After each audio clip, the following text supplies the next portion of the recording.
many of you were here last week? You caught the first message in our Pro Tip series and want to answer, what's the series about? Pro Tips about what? Life. All right, so if you remember last week, we opened the door of the discussion, said there's one thing that if you learn this thing, it will help you excel in every other part of life. What was that thing? Wisdom, yes. So wisdom is great, but there's a couple kinds of wisdom. There's worldly wisdom and there's godly wisdom. And obviously, we would say the most important is godly wisdom, right? Because we're in church, and so we should talk about godly wisdom above worldly wisdom. And sorry, my OCD is just going to drive me crazy if I don't fix that. This table is falling apart, yes. It is crooked, but if I turn it this way, is it as noticeable to you, straight on? Okay, great. It's worse. All right. Well, if you don't know me, my name is Zach, and I have some people call it a strong personality, strong-willed maybe.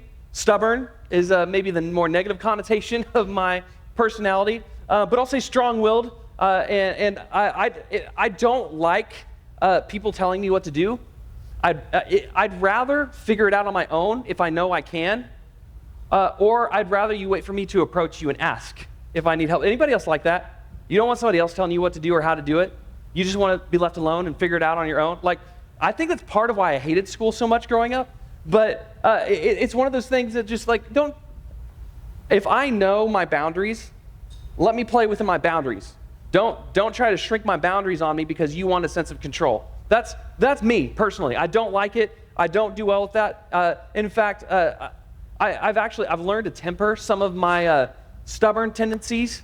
But when I was younger, when I was your age, I was a little bit more abrasive and outward, and maybe confrontational is a word that some would use. And I'm not afraid to shoot you straight and just tell you how it is. But sometimes that's not always the best thing to do in a given situation or conversation. In case in point, when I was in high school, there was a teacher I had that she was very adamant every student get to class now, regardless of what time it was. Do you guys know people like that? I don't do well with that. So lunch was my favorite class because food and kind of free time, right? So I have to sit here for 7 hours a day and listen to lectures and do homework and do busy work and get stuff done. Okay, that's school. Fine, I get it. But lunchtime, don't mess with me. Let me eat my lunch. Let me hang out in the hallway. In fact, back when I was in high school, the bell wasn't like a beep. It was like an actual bell. Did anybody have that? You have a bell? No. Like the ding, ding, ding, ding, ding, ding, ding, like in the thing. Do you guys have that? I used to live in Camelot, and I could hear the beep over at the Custer Baker, like between courses, like the burp, and it means go to the next class. You guys don't have that? You have the actual bell? Oh, great. The I can't do it. My mouth is dry. I can't do the tongue roll, but yours just makes a really loud noise. Okay, yeah. So anyway, it was a bell, and on back before smart like watches, I had a digital watch that I would sync up to when the bell rang, and when it would ring, I'd start over the second. So like I would know to the second how much longer I have to sit there in that class, right? And more importantly, at which second I can approach the building and go into class. So I lived like 5 minutes from the school, so I would wait till it was like 30 seconds before the bell. I'd get out of my car and walk into class. Like I had a time. So you'll understand my frustration. When my senior year, when I had senioritis, I was checked out, didn't want to be there anymore, and it was lunch, and I did not have to be in my sixth period yet. And so I remember every day I would just hang out in my locker and talk with some friends, and they would always let us out from lunch 10 minutes before the next bell, which meant you didn't have the typical 5 minutes to get to your next class, you had 10. But a lot of people they wouldn't meander, they would just get their stuff and then wander into class. Well, right next to my locker was a teacher who was very particular about, you need to get to class because the hallways are empty. And like I said, senioritis and kind of stubborn and confrontational, I was right in that I had plenty of time. I was wrong in that I told her I have plenty of time.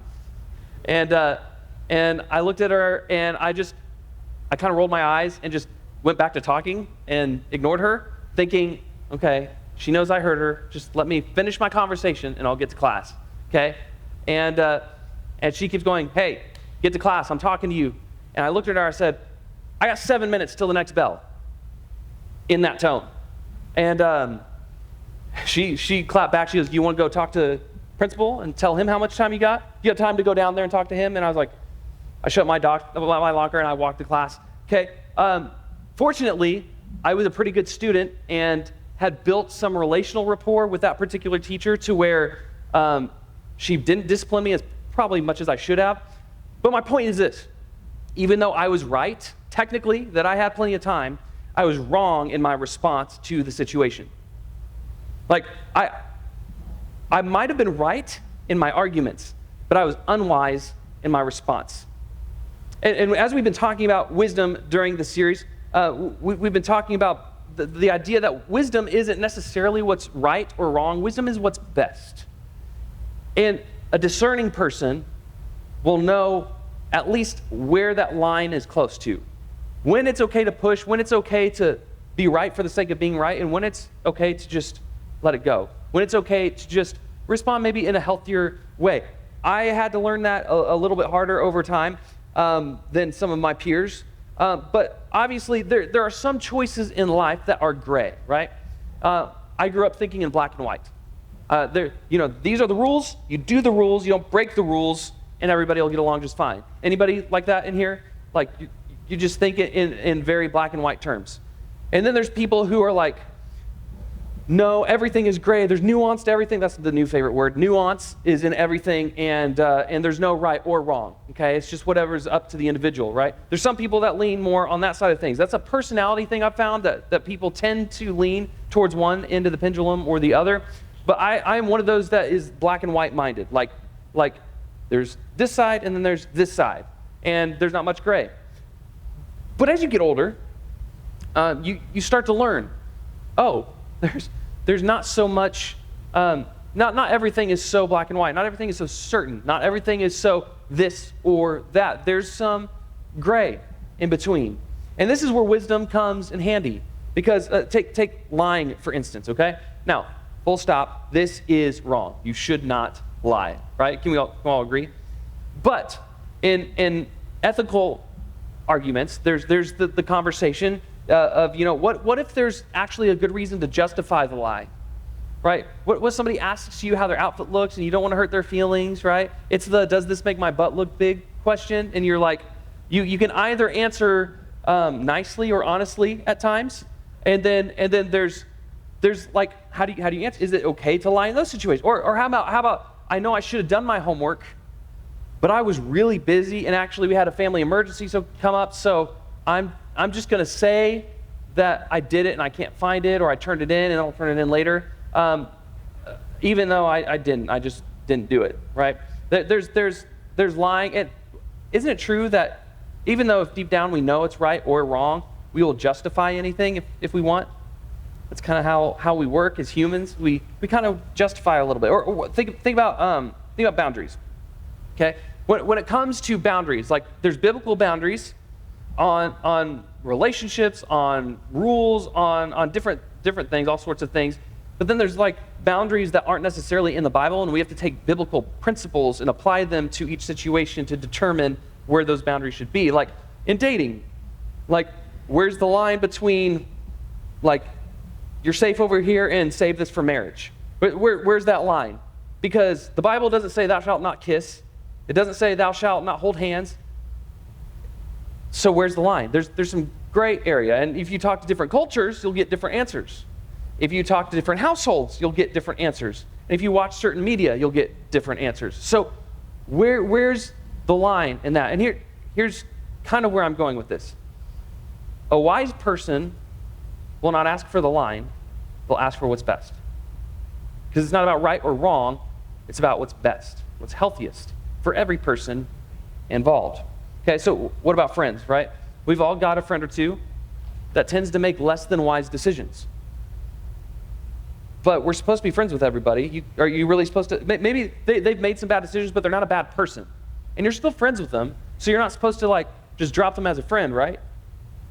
But where's that line between, okay, I need to watch how I spend my time with that person. Maybe they don't pressure you, they don't even pressure you to do something you know you shouldn't do, but their habits tend to wear off on you. And you have to define for yourself, okay, what's healthy, what's wise as far as this situation, or maybe what you post, right?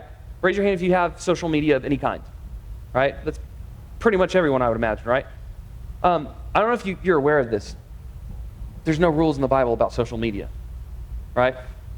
So we have to use wisdom to help us determine what should we post. You know, we all know that there's certain things that will get more attention, more likes than other posts. But if we're being honest, we have to ask ourselves, why are we posting? Are we posting for the likes, or are we posting, to just, I don't know, let everybody know about what we're doing in that particular moment? Or, it's funny to see how social media has even changed over the last 10 years between, what people would post then versus what they post now. But it's ever changing, and there's no rule book for Christians. How are you supposed to post? That's a gray area. And you have to decide whether it comes at the expense of your reputation or somebody else's or anything like that, or if it's something that you want to turn up when your future employer is checking you out because you sent in an application. What do you want to represent you? And you have to decide, okay, what's wise? There's lots of gray out there. It's not necessarily about what's right and wrong. It's about what's best. So how do you make decisions when the answer isn't obvious? Fair question? We could go on and on about all the different areas in life where Christians have asked, is this okay? Is this okay? Is this not okay? Is this okay? So rather than go through each individual issue and talk about, okay, when it comes to this, don't do this and do this. When it comes to this is okay, but probably not this. How about let's just talk about general principles that are wise that will help you in all of those circumstances? I think that's probably all the time we'll have to cover in this series. And that's why we have groups, so you can go deeper on some of these things. But wisdom ultimately helps us to avoid foolish decisions. Would you agree? Is that a fair enough of a definition for right now? Wisdom helps us avoid foolish decisions. This means yes. Are you guys with me? Okay. Wisdom helps us avoid foolish decisions. And so that's why the series is just pro tip. Okay? You want to do the best in life. You want to win at life. You want to avoid some of the baggage that you could carry around having made some mistakes. Here's some pro tips. And so over the next few weeks, we're going to continue to look through the book of Proverbs. And so the verse I want to kind of hone in on this week is from Proverbs 3:5-6. If you were like me and grew up going to Bible Bowl or something like this, this would have been a bonus question that you had to memorize. If you've grown up in church, then maybe you've read this verse before. But it says this. It says, trust in the Lord with all your heart and lean not on your own understanding. In all your ways, submit to him, and he will make your paths straight. So let's kind of break this down by section here. The first part is trust God. Trust the one who made everything, including you, who designed everything the way it's supposed to be. And Jesus made it clear that God absolutely loves you, right? Because Jesus came and he died for our sins and all that stuff. So we know he cares about us. He wouldn't have done all that, gone through all that if he didn't care about us. So we have to start with trusting that God's intentions when it comes to how he instructs us to live is not to take the fun out of things, is not to harm us, but to benefit us, to help us win and live the way that he designed for us to win. So we have to first trust God, which means that we don't rely on our own understanding. Raise your hand if you've ever made a mistake before. Anybody? Done something that you regret? Right? How many of you've made a mistake before, but at the time of making the mistake, you thought it was the right decision? Anybody? Nobody else has made a decision and then only later figured out it was the wrong decision? We're flawed. My point being, we make mistakes because we don't have all the answers. Our personal experience, our own understanding is not enough to help us win at everything when it comes to life. Our own understanding is flawed and is warped by the different things going on in the world and our own desires. So, if we rely on our own understanding, it's bound to get us tripped up. Think about it this way. Imagine you have a younger sibling. Anybody have younger siblings? How many of you are the younger sibling? Okay. For those of you who are the youngest siblings, pretend you have a younger sibling. And imagine that your younger sibling comes up to you and is telling you about Stranger Things and how Stranger Things ends, okay? But here's the catch. Your sibling has only seen the trailer. Do you think they're going to be the most informed on how Stranger Things ends if they've only seen the trailer? But you, on the other hand, as an older, wiser sibling, have watched and binged all of Stranger Things the day it came out. So you know how it ends. You know the premise of the show. You know what happens. In fact, maybe if you're a little nerdy, you've gotten on YouTube and digged into all the fan theories about what happened to Will while he was in the upside down. Oh, that's a whole different tangent. But you get what I'm saying. Your younger sibling is going to be, well, I was going to say something rude, but not the smartest when it comes to their knowledge of the story of Stranger Things, right? You, however, who have watched it all, will have the answers, and you'll be able to look at them and go, why would I take your word for it? You know nothing, right? And the same is true in our own lives. Like, we've been on this earth for a blip, you and me. So the best experience, like collection of experience, actually is, in my opinion, God's word, because it's been around for thousands of years, and it's ancient wisdom that has stood the test of time. And Solomon, who wrote this particular proverb, is saying, hey, trust God first. Don't lean on your own understanding, because our understanding is so limited. Let me kind of describe it to you this way. So, do you guys like frozen pizza? I know some people are like, I will never eat frozen pizza in my life. Some people are like, I kind of like frozen pizza.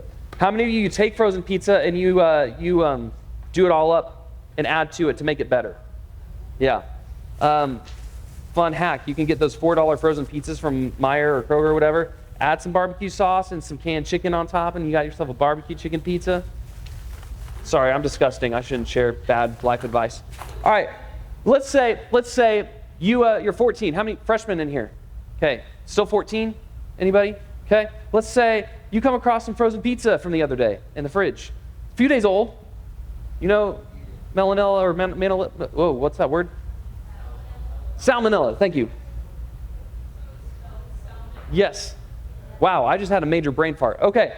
Imagine you've heard tell that this is a thing that makes you sick on old food, okay? And so this is your first time experiencing that. And so you look at that pizza, smell it a little bit, passes the sniff test kind of, throw it in the microwave, which is the wrong way to reheat frozen pizza, by the way. But you do it anyway, and unfortunately you have a bad experience the next day, have a stomach ache, don't go to school, and so you regret it fully. The only benefit being you didn't have to go to school that day. And so you've learned. But seniors, how many in the room already turned 18? You're practically adults, right? Legally, you're adults. You can. This is what I always said. I can go and buy a cigarette now because I'm 18. Yeah. You can also go to jail for lots of stuff now as adults. So you gotta weigh it. So I'm not saying it's strictly related. Anyway, so let's say you're a senior, right? And you've experienced the salmonella a few times, and so you've got a little bit more experience there. Maybe you've got a few friends that have dealt with it, so you've got a little bit more experience when it comes to the frozen pizza situation. And you know, odds are that's probably not good. I'm gonna pass, right? Let's say adults in the room, small group leaders, raise your hands. Say, I love you, small group leaders. Yes. See, they've been around the block a time or two, so they've maybe had like 10 personal encounters with food poisoning, and they know they've got a lot more experience. Maybe they've known twice as many people who have had this issue, so they've got a wealth of experience when it comes to frozen pizzas, food poisoning of any kind.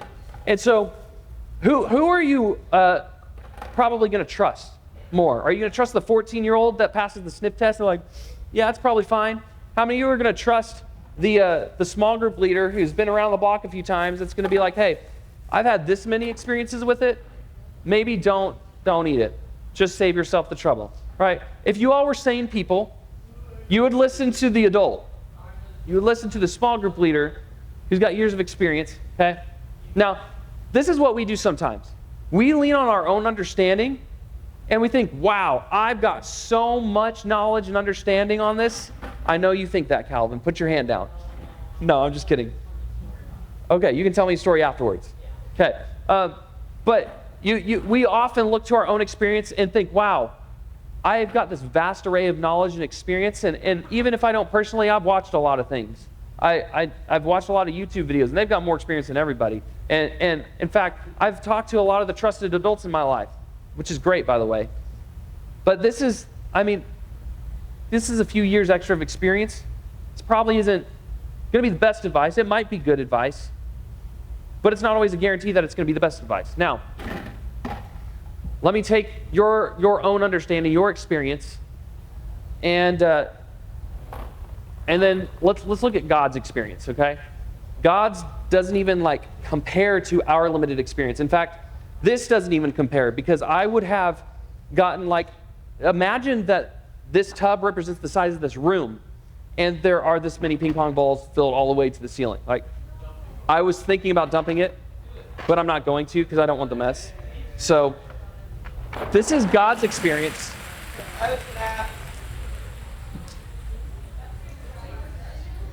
Yeah, I regret it now. So this is God's experience. That was probably not wise. Thank you. Okay, no more throwing it at me. I just started something. Okay. All right. No. That was going to go in. All right. I regret it. Unwise decision. You win. I'll have you help me as soon as I'm done in 5 minutes. Okay? All right.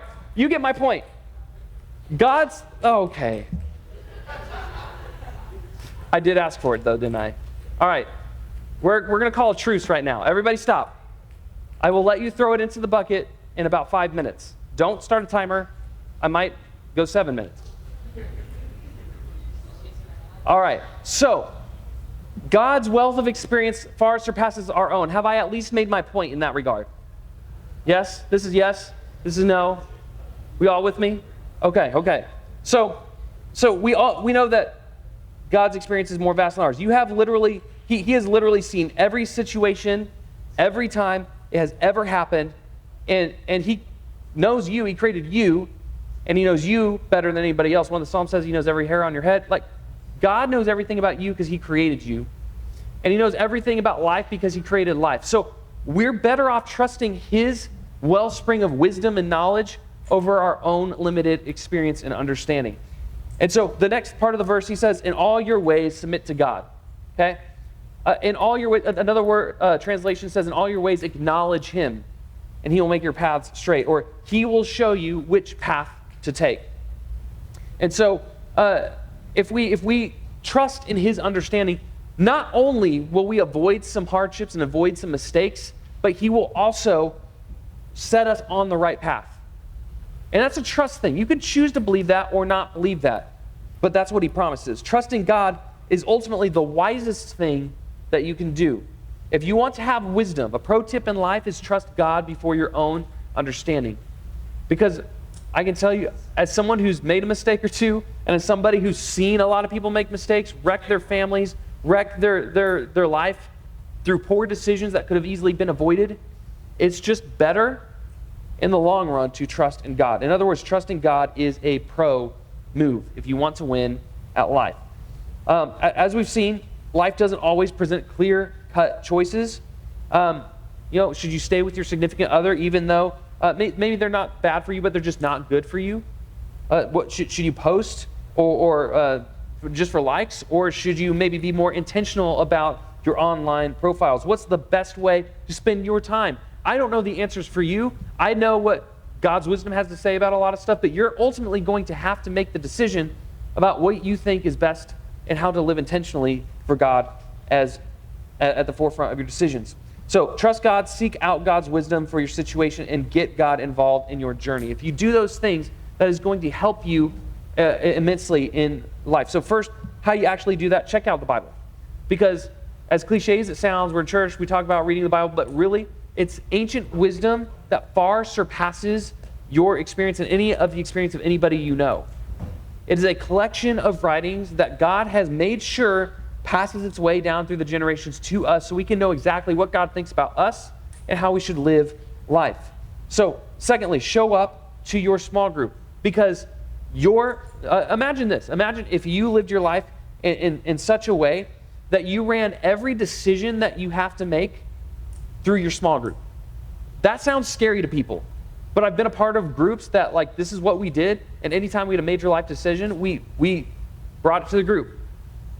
And you know that somebody is not confident in their decisions when they intentionally leave other people out of the discussion of their decisions. Because let me say that this way, when you leave people that are key players in your life out of your decision-making process, oftentimes it's because we don't want their answer. We want to lean on our own understanding. We want to not hear the no, or you shouldn't do that, or is that wise? You want what you want. And so sometimes, in order to avoid accountability, we withhold information from those closest in our lives. So my challenge for you is to show up to your small group and choose to participate, choose to talk, choose to view life with a different perspective and learn from the collective perspectives within your group. Finally, talk with your small group leader or another trusted, wiser adult because they have a lot more life experience. They've been around the block or two, and their wisdom is going to be priceless to you when it comes to some of the decisions in your life. And sometimes you may not even view it as like a big critical decision in your life, but they'll help you avoid some mistakes. So I want you to imagine, what if you did this? What if you lived as if God's wisdom was better than any other wisdom? I believe that if you actively trusted God with your life and your decisions, it would radically change your life. But also consider, what if you don't? What if you continue living without seeking out God's church, God's community, the people in your life? Now, I know people aren't always perfect, but as a collective whole, people help each other grow. As iron sharpens iron, so one person sharpens another. And if you will allow yourself to be sharpened by the people close to you who are walking with God in step with you, it will make you a sharper individual. It will make you wiser. As somebody, I said this last week, I'll say it again this week, as somebody who has made some bad decisions and made some mistakes on my own, and as somebody who has learned from the collective wisdom of those older and wiser than me, I've heard other people make poor decisions, make mistakes, wreck their lives, and I've learned from a lot of those mistakes, so I don't have to carry around that baggage myself. But I've also made enough mistakes to where I do carry some of my own baggage because of my poor decisions. And I can tell you, hands down, I would much rather every time avoid carrying that extra baggage because I listened to somebody older and wiser than me than have to figure it out the hard way and carry that baggage with me for the rest of my life. Does that make sense? So imagine what your life would look like if you did this versus if you don't. Wise choices today will lead you to a better future tomorrow. And I want what's best for you. Your small group leaders want what's best for you. And most importantly, God wants what's best for your life. So my challenge for you is to lean not on your own understanding, but trust in God with all your heart. So let me pray, and then I'll let you guys help me clean up all these ping pong balls, and then I'll send you to your groups.